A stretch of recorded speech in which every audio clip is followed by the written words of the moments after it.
Hello there, welcome to Straight Talk Sacred Pathway. My name's Stuart. I'm a British working class author and former therapist, and I'm joined by my regular guest, Wa-Na-Nee-Che from Turtle Island, more commonly known as America. Hello, Wa-Na-Nee-Che, how are you today? I'm doing fine, nice and cool today. You're cool. We've got it cool as well. We've just had it scorchio over here. Yeah, yeah, we've been in the hundreds.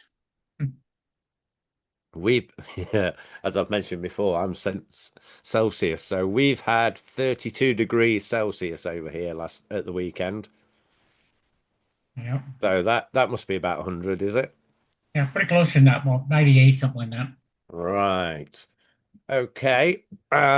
We've got some more questions to put out to you in a moment. We've got another one from Rangman 197. We've got some from Linda, but you were just talking about a vision you had where people have got the choice. You were saying about the light side, dark side, and why they're not going asking questions. Would you like to repeat that now that we're actually recording? Okay, well, one of the things that's happening right now is that people are being given a a chance to decide whether they go to the light or whether they go to the dark side. If you look around in almost every culture, there is connection through their ceremonies. Back then, they had meaning and they practiced their ceremonies, but their ceremonies went with them in their daily life.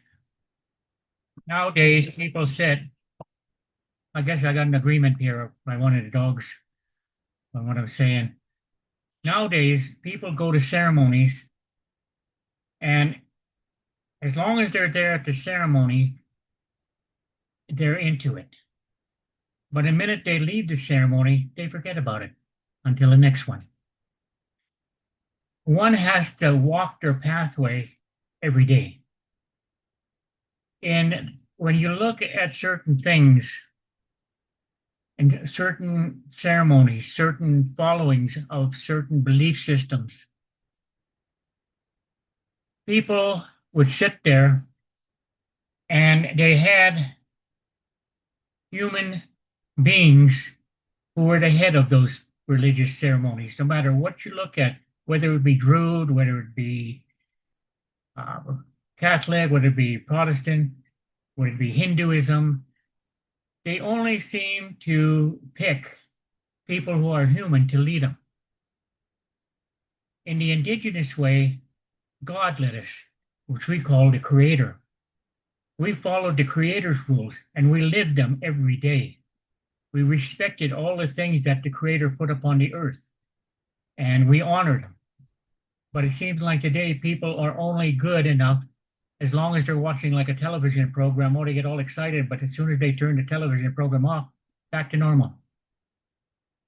So we have people that have to make a commitment. And the whole idea is that we're getting warnings here and there of trying to tell people to wake them up. But it seems like they're in a coma and they just don't seem to be waking up. Is there?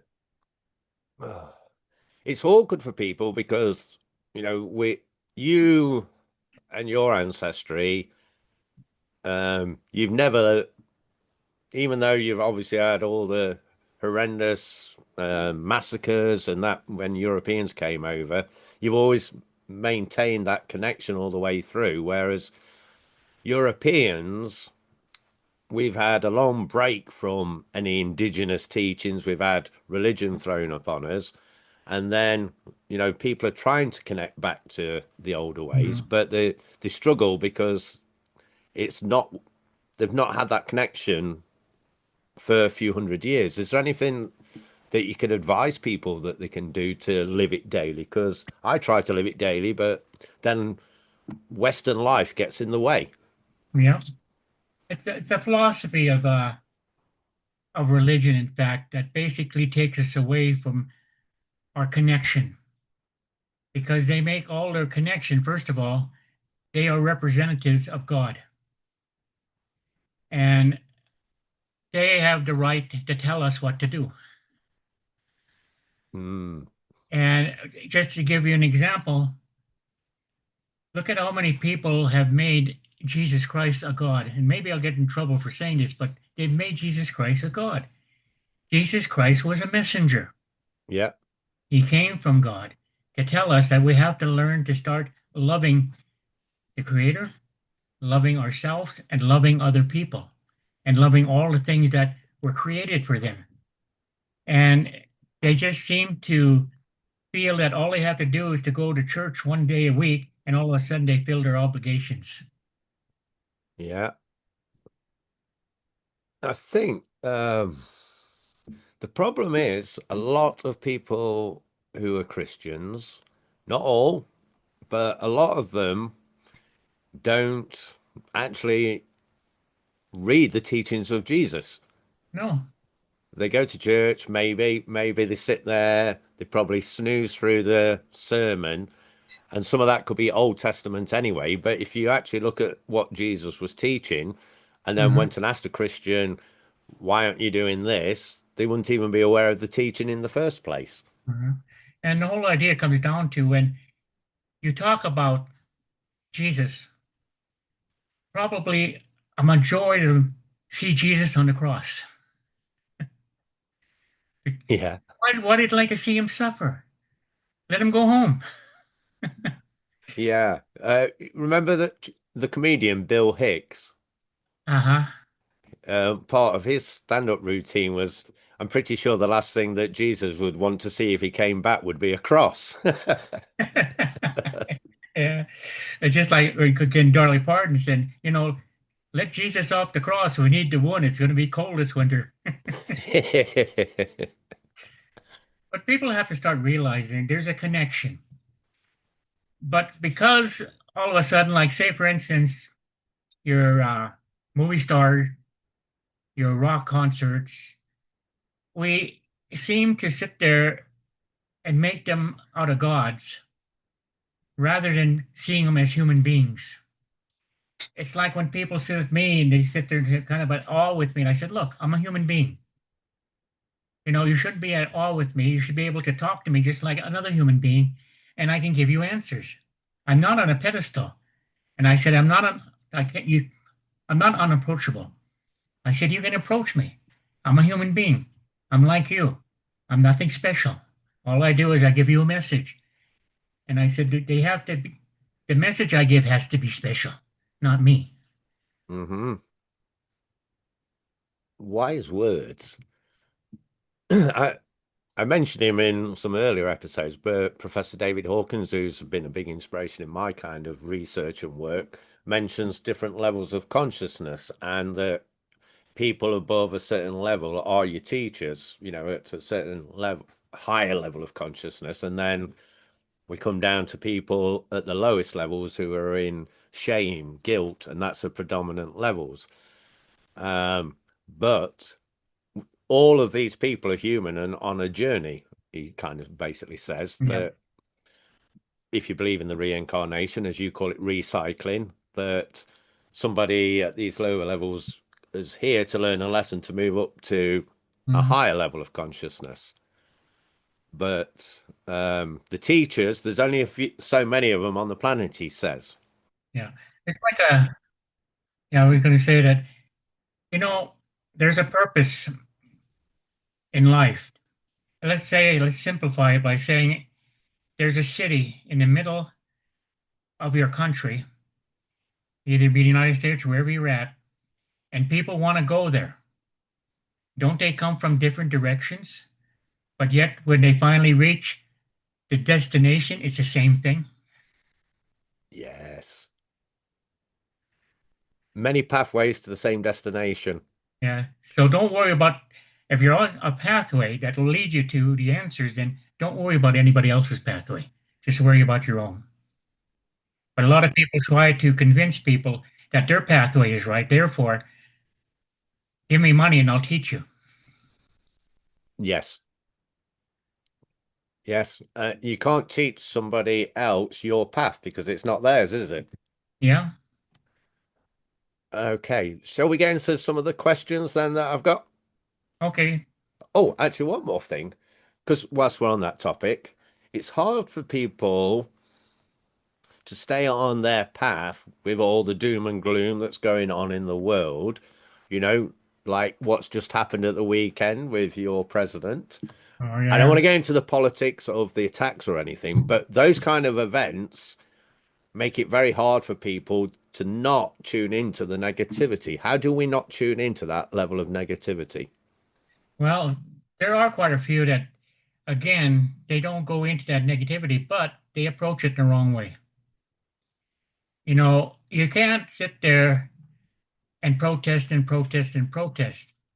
If you don't cut the head of the snake off, it doesn't do any good. So people finally got to realize the way you change things, you get rid of those people that are basically doing the things that's causing problems. You don't just say, oh, you're doing something wrong, do something about it. And if you are incapable of actually doing anything, like I'm over here in the UK, for example, I can't Uh-huh. go over to your country, well, and rid you of your problems, can I? Uh-huh. So mentally, how can we switch from being focused on the negative to focusing on a path, shall we say? Take the fear out of your head. And how do you do that? Well, let's say it this way, you got 10,000 slaves, one guy with a whip, and one guy with the whip is the boss. He controls 10,000. And if they got the fear out of their head, what would happen to that guy that had the whip? He wouldn't be there anymore, would he? So everything is based on control of the mind and control of fear. And people have to basically, again, get out of their head, get into their life force energy, because their life force energy, once they connect, they will get the answers. You just simply, in just say in the indigenous world, if it's, they made a person a leader and they call him the chief. Well, if the chief made excuse me, if the chief basically made a lot of mistakes, what happened? They just got rid of the chief and put another one, one that basically would follow what the people want. But you know, it seems like in the world today, they get too afraid to try to put people who are no longer leaders out of business. So they got to take the fear out of their minds, and they have to go to the strength of their heart and the life force energy. And the life force energy will take over the mind and tell them exactly what they need to do. Yes, so get your truth from life force energies and Uh, the source rather than from Facebook. okay. One of the things before we get to that one question, I want to talk about drumming. Okay, let's talk about Uh, drumming. yeah, you can go all over the world and you find people drumming and singing. I remember I was sitting over in Stanford at a conference, not a conference, but a kind of a workshop type thing. And I was there with White Crane, another spiritual. And we were sitting inside the auditorium, and a bunch of women were on stage playing their drums. And they were playing one particular drum beat. And I looked at White Crane, and White Crane looked at me, and we had the same idea. Let's get out of here. So we walked out, and we started laughing. They said, "Did you get the message of the drums?" I said, "Yeah." "Did you?" I said, "Yeah." They were doing a fertility drum beat. I said, and we were the only men in there. So we booked out. And when we walked out, it was a red moon. So that's Significance what of we the were red about. moon? A red moon basically is a woman's time.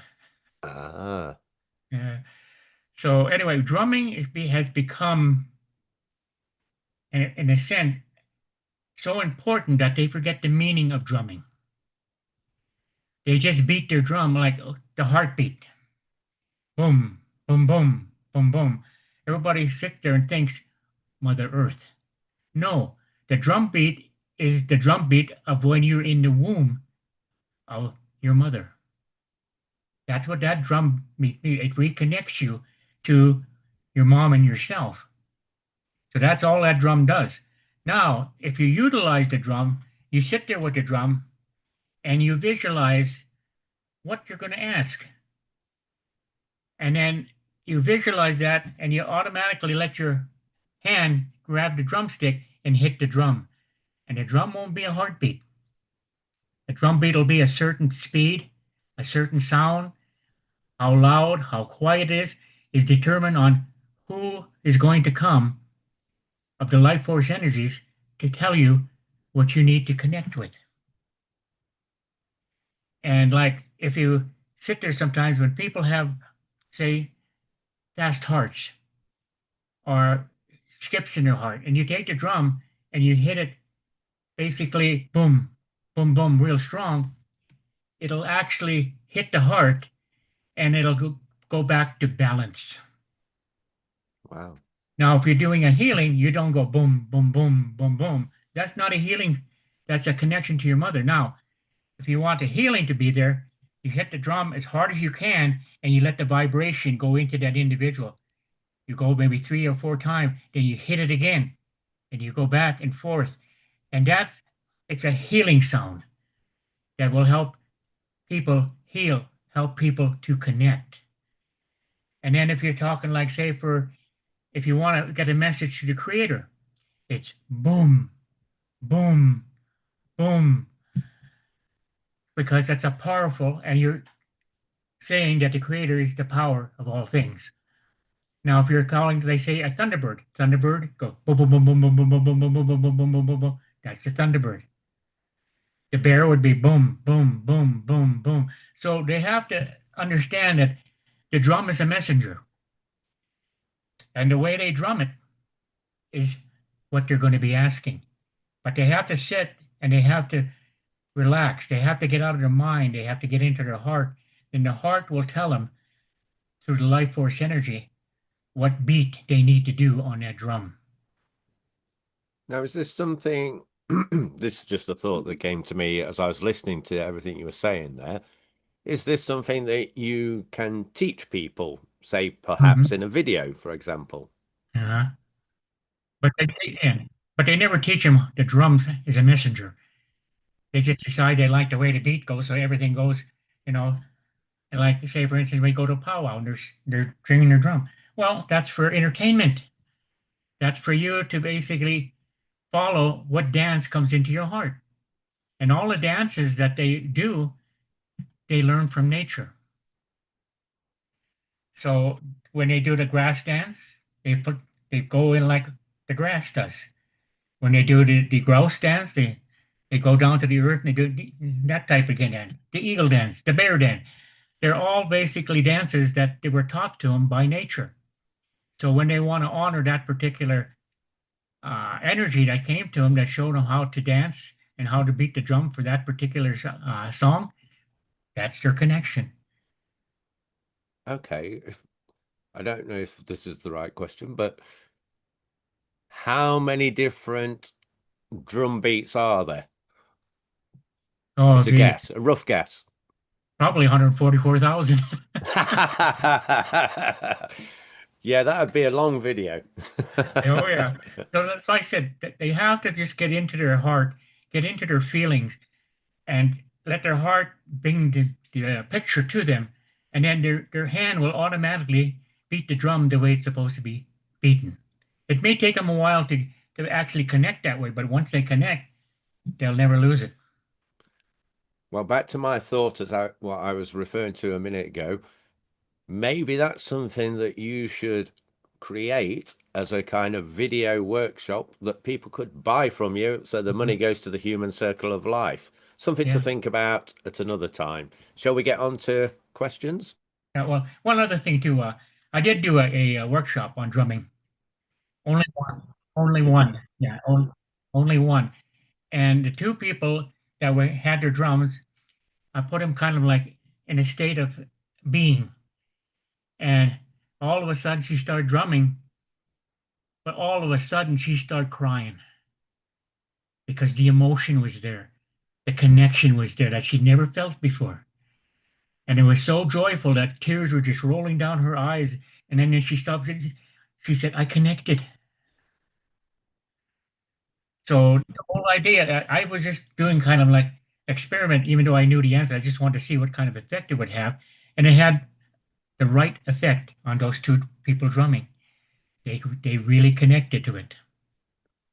Maybe, and we'll discuss this maybe tomorrow when we're chatting again, but maybe you could run a Zoom workshop Uh-huh. live and teach people drumming, obviously Hmm. for a fee, because although you're giving a lot away for free, you want to raise some money for the human circle of life. But we can chat Yeah. about that. That's something you could think about doing. Yeah, because Matthew, no, he has a whole setup where he can actually do the videoing himself. There So we we go. get something, Perfect. you know. We'll fine tune it, but that's something viewers and listeners to Mhm. listen out for at some point. There could be a drumming Yeah. workshop with drumming with Wa-Na-Nee-Che. Yeah. Now on to Lemuria. On Right? to, yes, Rangman Uh, 197. Here's your question. okay. I've heard about there being a link to the indigenous peoples of the Americas with the lost land of, how do you pronounce it? Lemuria. Lemuria. Do you have any information to share about this lost homeland? Okay. Atlantis was one energy that was negative. Their power was based on basically becoming like kings and uh, kings, dictators. Lemuria was the opposite. Now, in Lemuria, there's a word called walk-ins, people who walk out of the light. And a lot of times they'll say the walk-ins walk out of the lightning bolts. But I like to basically understand Lemuria as the energy that came out of the light. And Lemuria was part of the indigenous teachings. That's why they were so respectable of everything in life. So Lemuria was basically based in the northern hemisphere, around, say, South America, Central America, North America. That's where Lemuria basically was, and most of the teachings were in North America that we call Turtle Island, because that was the heart of Lemuria. So Lemuria, yes, has a very strong connection to the indigenous people. And Lemuria, again, are star people. And they always sit there and they try to say that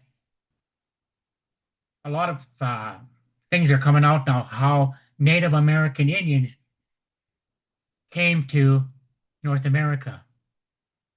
Because for some reason, they want to insult the integrity of our history, of our winter counts that basically say the people went from here to Europe, Asia, and Africa. And then the final insult, they call us Native American Indians, saying that we migrated and that it's all right to hate us because this land never belonged to us. So everything seems to be geared on a thing that they have their archaeology studies completely wrong. But now, like I said before in the last one, they're starting to find evidence that there was a superior race here in the Northern Hemisphere. But if you were a superior race and you came to the Earth, wouldn't you want to go home every once in a while? Oh, So I'd that's like to why, go there now. yeah, and that's why they could never find really all that evidence they had that the Star People came to North America. So, but they're starting to uncover things now that they really don't understand. That there's a radio beacon coming from the Antarctica, and that they can't understand where it's coming from. They're finding cities there, which basically proves the fact that the natives, the indigenous people, basically said at one time Antarctica was a tropical continent. But now they're starting to find it was. It drifted, just like the axis always switches. So we're getting different type of weather because again, the axis shifted again. But Lemuria again is that of the light. And like I said, Atlantis was the opposite. It was the dark side. What happened to Lemur? I can't pronounce it. I Lemuria. always got a feeling that they got frustrated and just left because of all the cruelty and all the madness that was going on the earth. but they did say they would return. Well, I did a quick Google search to for the term because I hadn't heard of it before this question was asked, and it was saying, where was it? I can't find it now. That it sank to the bottom of the Indian Ocean is one myth. But if Yeah. you're saying it's in North America, is that the same thing? Did it sink or is it still there, the land, and Oh, it's but just Lemuria is an energy, right? and it's just like, say, for instance, you're a teacher and you're teaching your kids, but they don't want to learn. How long before you just give up and go home? So Lemuria again, the energy, the life force energy is part of them, and goodness that they believe in love. Otherwise, we wouldn't be here. So they're still trying to hope that people will finally open their eyes and open their heart and see the truth of the pathway that they're supposed to be taking. That's interesting what you were just saying there, because that takes me back to Hawkins. And I hadn't quite finished what I was saying. He was saying a person like yourself, because you got the higher level of consciousness compared to somebody in grief and pride and all that. Your energy as such, your consciousness, cancels out the negativity of, say, a million negative people. And so, what you were just saying about the Lemurians, or I'm pronouncing it Uh-huh. wrong, being love, is why we're still here, kind of ties in with that. So, was Lemuria, I can't say it, can I? Was this place a real place, though, geographically? Yeah, when you look at the whole concept of Lemuria, it is a life force energy that took a shape, took a form, came to the earth, and found that the indigenous people were very much connected. They still understood where they came from. So the connection was an energy connection. And when you look at it, they followed that energy for thousands and thousands and thousands of years until migration came to North America, to Turtle Island. And that's when things started to change. Lemuria is still here. We're still connected to Lemuria through our life force energy. That's why I always say you have to basically find the source of your power, the source, the candle that you belong to. And once you find that candle, you're connected to Lemuria. You didn't really say where it. I'm guessing that it's not a geographical place.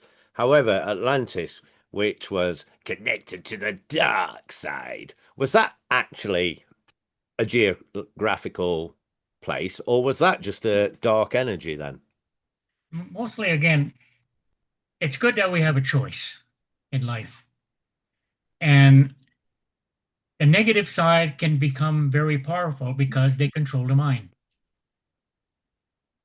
The life force energy connection controls your heart, controls your connection. So again, evilness wins because we're too much in the mind. Education puts us into the mind.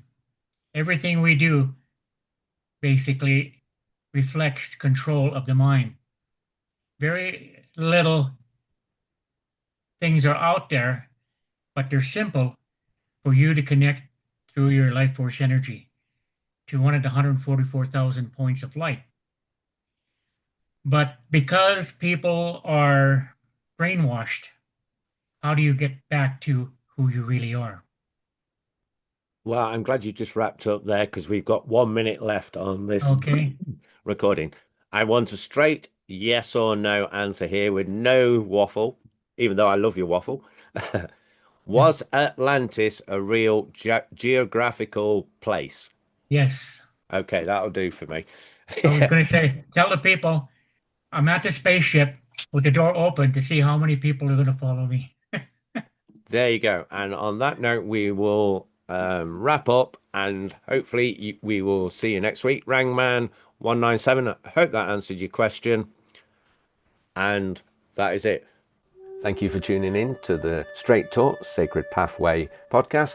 I hope you'll come back for our next episode next week. And if you've got any questions you'd like me to put to Wa-Na-Nee-Che, you can email me at stuart@realityresponsibility.com. Details should be in the description where you're listening to this podcast.